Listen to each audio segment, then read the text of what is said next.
Suite aux différents événements qui sont déroulés en Palestine ces derniers temps, il y a beaucoup de juifs sur internet qui prétendent que c'est Allah subhanahu wa ta'ala dans le Coran qui a affirmé que la terre de Palestine c'était le droit des juifs exclusivement. Il dit c'est écrit dans le Coran, la terre de Palestine elle nous est promise, taisez-vous. Vous savez quoi? Pour répondre à ce que vous avez dit, aujourd'hui je vais utiliser un seul bras.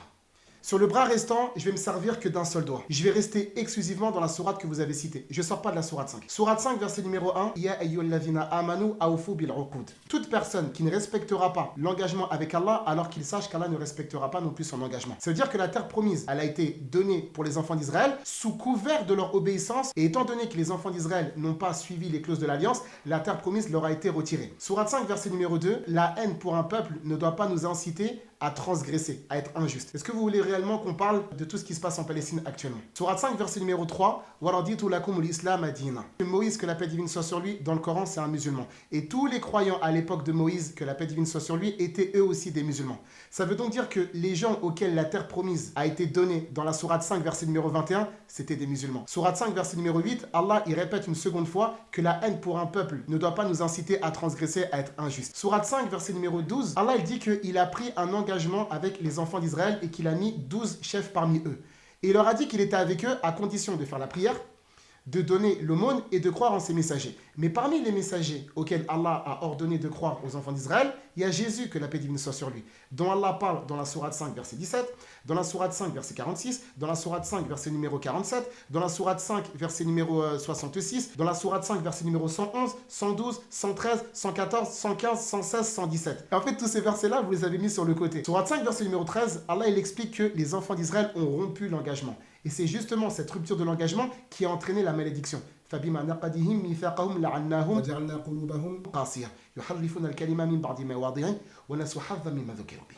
Vous savez, c'est Dieu et tout qui modifie les textes. D'accord? C'est des gens, ils changent la vérité et c'est ce qu'on est en train de voir. Vous n'êtes qu'en train de confirmer que 15 siècles après, les faits sont toujours les mêmes. Sourate 5, verset numéro 14, Allah subhanahu wa ta'ala, il parle des Nasara, ceux qui ont suivi Jésus, que la paix divine soit sur lui, alors que Jésus, c'est un prophète auquel aucun de vous ne croyait, n'est-ce pas? Sourate 5, verset numéro 15, Allah subhanahu wa ta'ala, il parle aux juifs et aux chrétiens en leur disant que Mohammed sallallahu alayhi wa sallam, il est venu à eux, donc qui doivent le croire. Donc deux choses, vous devez croire au prophète Mohammed sallallahu alayhi wa sallam qui a été annoncé dans votre texte. Et la seconde des choses, c'est que Allah azza wa jal, il mentionne qu'il y a des gens qui ont caché la vérité dans votre communauté, notamment sur les caractéristiques du prophète sallallahu alayhi wa sallam. Sourate 5, verset numéro 16, Allah azza wa jal, il fait des éloges du Coran et que justement toute personne qui cherche un agrément doit le suivre. Êtes-vous de ceux qui ont décidé de suivre le Coran pour obtenir l'agrément du Tout-Puissant? Sourate 5, verset numéro 17, Allah subhanahu wa ta'ala, il parle de Jésus, que la paix divine soit sur lui, et il mentionne que c'est le Messie. Un Messie auquel vous ne croyez absolument pas. Sourate 5, verset numéro 18, vous en fait, vous allez considérer que rien ni personne ne peut vous toucher. Mais Allah subhanahu wa ta'ala, il dit, il dit que même si vous considérez que vous êtes les plus élus, etc., il peut quand même vous sanctionner pour vos péchés. Ça veut donc dire que s'il y a des alliances qui vous ont été données, s'il y a des obéissances, l'alliance sera retirée, caduque et obsolète. Sourate 5, verset numéro 19, Ya ahl al-kitab, qad ja'akum rasuluna yubayyinu lakum ala fatrati min ar-rusuli an taqulu ma ja'ana min bashirin wa la nadhir. Allah azza wa jalla, il revient, comme dans le verset numéro 15, en disant que Mohammed sallallahu alayhi wa sallam vous a été envoyé et que vous devez le croire. Alors que vous, en fait, vous considérez que Mohammed sallallahu alayhi wa sallam, il a seulement été envoyé pour les Arabes, indépendamment de vous. Tous les versets que j'ai mentionnés, vous en parlez jamais. Sourate 5, verset numéro 20, Wa idh qala Musa li qawmihi ya qawmi dhkuru ni'matallahi alaykum. Donc Moïse, que la paix divine soit sur lui, qui est un prophète musulman, lorsqu'il a dit aux enfants d'Israël, qui étaient aussi un peuple de croyants musulmans, comme dans la sourate 5, verset numéro 69, d'après le texte du Coran, dans la sourate 5, verset numéro 3. Il leur a dit, rappelez-vous les bienfaits d'Allah subhanahu wa ta'ala qui vous a donné, lorsqu'il vous a envoyé des prophètes. Combien de prophètes parmi les enfants d'Israël ont été tués? Combien ont été combattus et démentis? Ce qui a poussé certains parmi les prophètes qui ont été envoyés pour les enfants d'Israël à maudire une catégorie des enfants d'Israël. Ce qu'on va retrouver dans la sourate 5, verset numéro 78 et 79. Et même Moïse, que la paix divine soit sur lui, s'est plaint de son peuple dans la même sourate que vous avez citée, dans la sourate 5, verset numéro 25, et on va venir, Inch'Allah, bi'idhnillah azza wa jalla. Il dira lafikum anbiya wa ja'alakum mulukan wa a'atakum ma lam yu'ti ahadan min al-alamin. Mais ça, c'est une élection temporaire conditionnée avec des clauses à observer et respecter. Là, maintenant, on va rentrer dans le verset numéro 21 que vous avez cité. Mais avant d'arriver au verset numéro 21, vous n'avez pas parlé du verset 1, 2, 3, 8, 12, 13, 14, 15, 16, 17, 18, 19, 20. Mais vous allez arriver avec le verset 21. Ça ne vous rappelle pas ce qu'Allah a dit subhanahu wa ta'ala dans la sourate 5, verset numéro 13? يُحَرِّفُونَ الْكَلِمَ مِنْ بَعْدِ مَوَاضِعِهِ. Donc dans la sourate 5, verset numéro 21, qu'est-ce que le texte dit? Ya qawmi, le peuple de Moïse, qui sont des musulmans, Ya qawmi idkhulu al-arda muqaddasata allati kataballahu lakum. Mais ça, c'est une promesse qui est conditionnée. Tant que les enfants d'Israël respectent les clauses, la terre leur est promise. Avec la sourate 5, verset numéro 12. À partir du moment où les enfants d'Israël n'ont pas respecté cette clause, forcément, la terre leur a été retirée. Mais quand on va regarder les versets 22, 23, 24, les enfants d'Israël, ils ont refusé de combattre pour obtenir cette terre-là. D'accord? C'est pour ça que Moïse, que la paix divine soit sur lui, il a entendu une parole sidérante dans la sourate que vous avez citée. « Qalu ya Musa, inna lan nadkhulaha abadan ma damu fiha. Fadhhab anta wa rabbuka faqatila inna hahuna qa'idun. » Ils ont dit, va combattre toi et ton Seigneur, et nous, on reste là. Que juste après, Moïse, il s'est plaint d'eux. Et ensuite, Allah Azza wa Jal, qu'est-ce qu'il a dit? Qui prouve que cette terre-là, qui a été promise dans la sourate 5, verset numéro 21, en cas de désobéissance, elle peut devenir interdite. Regardez comment ça va rapidement. Sourate 5, verset 21, mais vous ne parlez pas des versets 22, 23, 24, 25 et 26. Dans le verset numéro 26, Allah dit la terre, elle a été rendue interdite, illicite pendant 40 ans pour cause de désobéissance. D'accord? Ça veut dire que même si la terre, elle est promise en cas de désobéissance, Allah, il peut vous en priver. Sourate 5, verset numéro 32, un verset qui vous concerne directement. Min ajli dhalika katabna ala bani Israël annahu man qatala nafsan bighayri nafsin aw fasadan fil ard faka'annama qatala an-nafsa jami'a. Allah dit qu'il vous a prescrit, pour les enfants d'Israël, que le fait de tuer une seule âme de manière injuste, ça équivaut à avoir tué tout le monde. Mais est-ce que vous voulez vraiment qu'on parle du nombre de morts injustes et innocentes, des femmes, des hommes, des personnes âgées, les faibles, les gens vulnérables, etc., alors que dans votre législation, tuer une seule personne, ça équivaut à avoir tué tout le monde. Et ça, c'est toujours dans la même sourate que vous avez citée. Dans la sourate 5, verset numéro 36, Allah Azza wa Jal, il indique que les gens qui ne croient pas ni au Coran, ni au prophète Mohammed sallallahu alayhi wa sallam, il n'y a rien ni personne qui pourra les sauver le jour de la résurrection. Même s'ils sont descendants de un tel, qu'ils avaient tel livre, etc., ça ne sera d'aucune utilité le jour de la résurrection. Sourate 5, verset numéro 40, c'est-à-dire qu'il n'y a personne qui peut dire « Moi j'ai telle promesse, la promesse elle reste, personne ne pourra me toucher, personne ne pourra m'enlever quoi que ce soit. » C'est Allah Azza wa Jal qui décide, qui donne ou qui reprend, subhanahu wa ta'ala. Dans la sourate 5, verset numéro 41, 42, 43, Allah, il parle justement d'un groupe des enfants d'Israël à l'époque du prophète Mohammed sallallahu alayhi wa sallam qui ont voulu faire une petite ruse et qui ont voulu insérer le prophète Mohammed sallallahu alayhi wa sallam dans cette supercherie. Dans la sourate 5, verset numéro 44, Allah il dit Bimastuhfidhu min kitabillah wa kanu alayhi shuhada. Allah il explique subhanahu wa ta'ala qu'il vous a confié la garde de la Torah. Ça veut dire que ce livre-là, c'était à vos anciens de le préserver et d'en assurer la sauvegarde. Et ce dépôt-là n'a pas été préservé, et vous le savez très bien. Le seul livre protégé, garanti et sauvegardé par Allah, c'est le texte du Coran. Sourate 5, verset numéro 46, puisqu'on continue dans la sourate que vous avez citée, Allah Azza wa Jal, il parle du fait qu'il a envoyé Jésus, qui lui a donné l'évangile pour venir confirmer ce qu'il y avait dans la Torah. Mais vous n'y croyez absolument pas, ni en Jésus, ni en ses miracles. Dans la sourate 5, verset numéro 47, Allah dit « وَلْيَحْكُمْ أَهْلُ الْإِنْجِيلِ بِمَا أَنزَلَ اللَّهُ فِيهِ » Allah, il appelle justement les gens qui se revendiquent de l'évangile, les gens dont il parle dans la sourate 5, verset numéro 14, et dont il va reparler dans la sourate 5, verset numéro 82, 83, 84, il les appelle à juger en fonction de l'évangile un texte auquel vous-même ne croyez absolument pas. Sourate 5, verset numéro 48, Allah Azza wa Jal, il parle de Mohammed sallallahu alayhi wa sallam, un prophète qui est annoncé dans votre livre auquel vous ne croyez pas, qu'il a fait descendre le Coran, un livre auquel vous ne croyez absolument pas, et que ce Coran, il est quoi? Wa muhaiminan alayhi.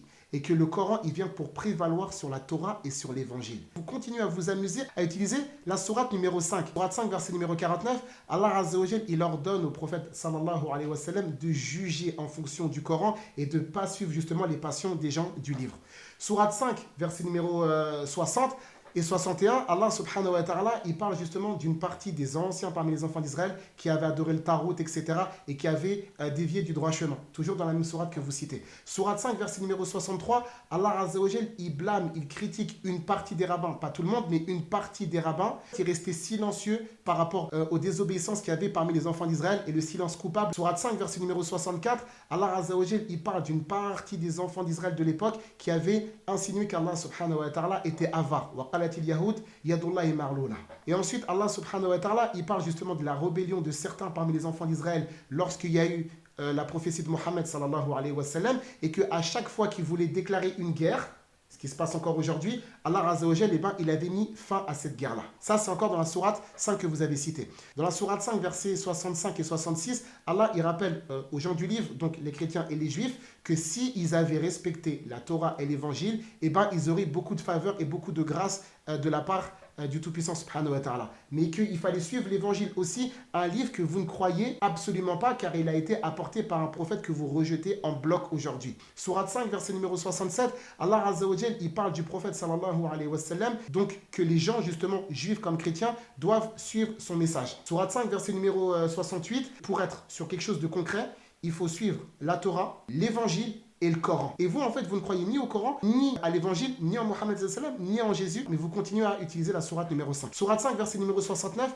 Allah Azza wa Jal, il parle de la communauté musulmane, la communauté de Jésus et de la communauté de Moïse. Mais les gens qui ont suivi Moïse, dans la sourate 5, verset numéro 69, c'était eux aussi des musulmans, dans la sourate 5, verset 3. Donc les gens auxquels la terre promise a été donnée, c'était des musulmans. C'est des descendants d'Israël, il n'y a pas de souci, mais leur religion, c'était l'islam, parce que Israël, Jacob, que la paix divine soit sur lui, dans le texte du Coran, c'est un musulman comme tous les autres prophètes dans le Coran. Et jamais vous ne pourrez utiliser la sourate 5, verset numéro 21, en oubliant le verset 69 et en oubliant le verset 3. La sourate 5, verset numéro 70, Allah Azza wa Jal, il parle du fait qu'il a pris l'engagement des enfants d'Israël et qu'il a envoyé des messagers. Certains ont été tués et certains ont été démentis. Sourate 5, verset numéro 71, malgré tout ce qu'ils ont fait, ils considéraient que rien n'allait leur arriver, pas de sanctions, pas de châtiments, etc. Comme dans la sourate 5, verset numéro 18. Et c'est pour ça que vous vous permettez d'utiliser la sourate 5, verset 21, parce que vous pensez que quoi que vous allez faire, cette terre-là va vous être donnée, et ce qui est faux dans la Torah et dans le texte du Coran. Sourate 5, verset numéro 72, Allah il parle de Jésus et que c'est un véritable prophète qui a prêché la vérité, mais vous ne croyez pas en Jésus, que la paix divine soit sur lui. Et pourtant, c'est encore dans la sourate 5. Sourate 5, verset numéro 75, Allah Azza wa Jal, il redit que Jésus, c'est le véritable Messie qui vous a été promis. Il défend l'honneur de sa mère en disant que c'est une véridique, alors que certains parmi vous, vous avez insinué que c'était une prostituée qui avait commis la fornication. Sourate 5, verset numéro 78, Allah Azza wa Jal, il explique qu'il y a des gens parmi les enfants d'Israël qui ont été maudits par Jésus, que la paix divine soit sur lui, ça se retrouve dans la Bible, également par David, que la paix divine soit sur lui, et la raison, elle a été donnée dans la sourate 5, verset numéro 79. On continue, on redescend. Sourate 5, verset numéro 83, Allah Azza wa Jal, il fait les éloges des gens qui ont suivi le prophète Mohammed sallam, ils trouvaient sa prophétie écrite dans leur texte. Est-ce que vous faites partie de ces gens-là ou pas? C'est bizarre parce que c'est toujours dans la même sourate que vous avez citée. Sourate 5, verset 83, 84, 85. Dans la sourate 5, verset numéro 92, Allah subhanahu wa ta'ala, il explique clairement que les gens qui ne croient pas en son prophète, enfin en ses prophètes de manière générale, ou bien en ses révélations, c'est des gens qui iront tout droit en enfer. Peu importe le passé, peu importe la lignée, peu importe la descendance. Sourate 5, verset numéro 110, Allah Azza wa Jal, il parle du fait qu'il a envoyé Jésus, qu'il l'a honoré avec des miracles, des prodiges, etc., etc., et qu'il l'a protégé contre les enfants d'Israël qui ont essayé de lui faire du mal. Ensuite, Allah Azza wa Jal, il parle du miracle de la table servie. Dans la sourate 5, verset numéro 113, 114, 115, un miracle auquel vous ne croyez bien évidemment pas. Et la sourate 5, verset numéro 116 et 117, Allah Azza wa Jal, il parle du fait que Jésus témoignera contre les gens de son peuple et les enfants d'Israël. Si on résume, vous avez cité la sourate 5, verset numéro 1, en oubliant le verset 1, 2, 3, 8, 12, 13, 14, 15, 16, 17, 18, 19, 20, 21, 22, 23, 24, 25, 26, 27, 32, 36, le verset 41, 42, 43, 44. D'accord? 45 aussi, j'aurais pu l'utiliser. 46, 47, 48, 49. Je peux même rajouter le verset 50. 51, le verset 60, 61, 63, 64, 65, 66, 67, 68, 69, 70, 71, 72, 75, 78, 79, 82, 83, 84, 85, 92, 110, 111, 112, 113, 114, 115, 116, 117. Mais comment vous osez rentrer dans le Maïda? Dire quasiment un verset sur deux est contre vous. Et vous êtes en train de nous dire, oui, regardez dans la sourate 5. Mais est-ce qu'en fait, on ne se retrouve pas dans la sourate 5, verset numéro 13? En fait, vous pourrez dire ce que vous voulez. Mais 15 siècles après, c'est toujours la même chose. Jouer avec les textes, isoler les textes, cacher la vérité, etc. Isoler un texte, c'est la même chose. Depuis l'époque de Mohammed sallallahu alayhi wa sallam jusqu'à notre époque. Pour finir, je disais, Dans le texte du Coran, vous n'avez aucune chance. Je le dis et je le redis. Vous n'avez aucune chance de vous en sortir dans le Coran et vous ne mettrez aucun étudiant de chez nous à terre dans le Coran et le Karim. Toutes les ambiguïtés que vous allez apporter dans le Coran, Wallahi l'azim bi idhnillah azza wa jalla, on apportera toujours la réponse.